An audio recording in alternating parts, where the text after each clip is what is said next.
We've brought a lot of guests to tears in a good way, and I sometimes get quite goosebumpy when I listen back for the edit notes.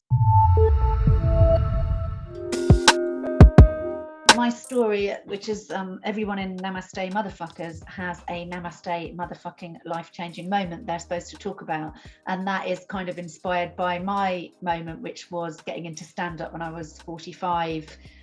And at the time had a kind of board level career in television. Life seemed fairly straightforward. I was a single mum, a couple of kids, busy. And I got to know Joan Rivers through my work for Comedy Central. I was working for Viacom at the time, who owned Comedy Central. And I got to know, on-screen talent now and again. I was kind of at the business side, but I would be involved in sort of, getting sort of schmoozy events off the ground to get people to part with their money for shows that talent were in. And I got to know Joan Rivers quite well on a few different trips we did. And it was her who said to me, you should try getting into stand-up. And at the time I was 45 and I said, it's too late. I've got this big job. I've got 2 kids. I'm a single mum. And at the time she was 81 and she said, I'm 81. What's stopping you? You're in the thick of it. So I did my first ever stand-up gig at 45, and a couple of years later jacked in my day job to become a broadcaster, speaker, comedian, person on stage and in front of camera instead of off stage and behind camera. And that's kind of what inspired the podcast, because I get very booked as a speaker on the kind of keynote circuit, I guess, and after dinner circuit, because of that comedy work, wellbeing, emotional intelligence sort of combination. And I'm aware, I was very aware as being so booked for that side of things that people must want to hear about that all combined in one person or in one thing. And that made us think, and I've known Mike for a while, and we were sort of talking about what might work. And we thought if we could find a way to sort of put all that together in a format that has facts and takeouts and celebrities, that's got to be a slam dunk. I'm Canadian, but I've been here since the 90s, and I've worked in radio all my life, pretty much, or at least the important growing up part of my life. And I used to work at talk radio, the original talk radio back in the 90s, until it became Talk Sport. And then I joined the BBC around 2001 and helped start Six Music. So I was there for about a little over a decade. And then I moved over to Radio 2, where I was the weekend editor and used to hang out with great mates like Tony Blackburn and Terry Wogan and Graham Norton and other sort of mega stars of radio and TV. And was there until about beginning 2019 when I jacked it in and started Pod People.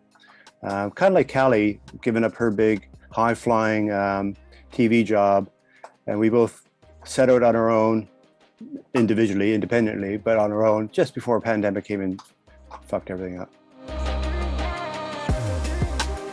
There's probably something around the kind of little answers to the big questions. So quite a lot of the things there are some really moving things that have happened in it. We've brought a lot of guests to tears in a good way. And I sometimes get quite goosebumpy when I listen back for the edit notes. And I think it is also those, so grappling with kind of quite existential questions or kind of reinvention discussions, or, being diagnosed with an illness or knowing that we're mortal or whatever, that some quite helpful things come out of the podcast where you're like, oh, okay, that's actually quite an interesting way to reframe it. So I think there is also something about little conversations that help answer the big questions. What do you think, Mike?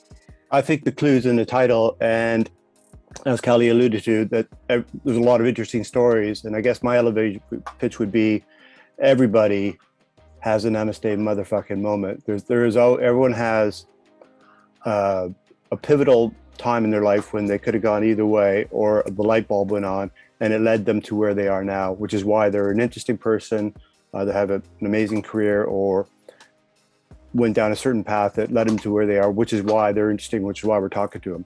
And the subjects and the guests are, I'm getting away from the elevator pitch now. I think that we've gone up to the 20th floor. We've gotten out by now, but that would be my succinct thing. Everyone has a Namaste moment, and this podcast highlights those.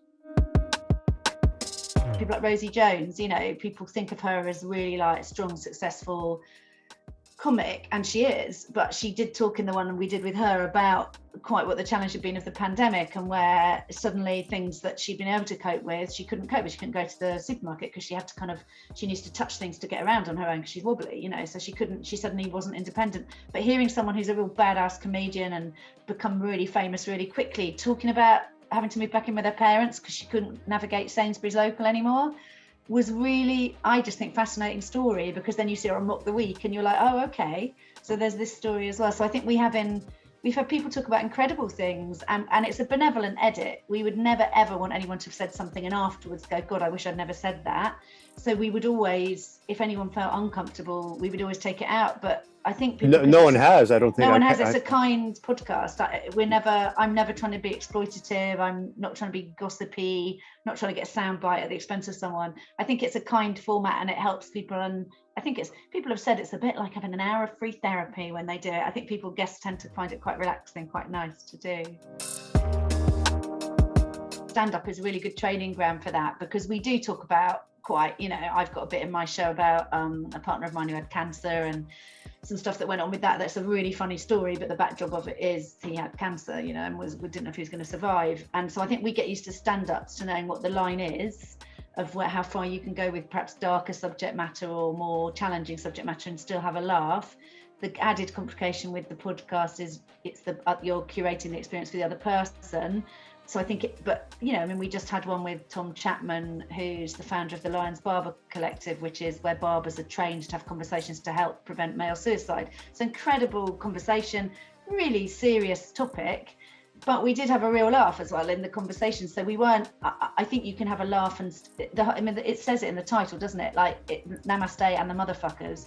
I do really believe in kind of mindfulness and connection and an authentic human experience. I seriously believe in that, and I live my life like that. But I also feel irreverent. I don't feel earnest. I don't feel I can't take the piss.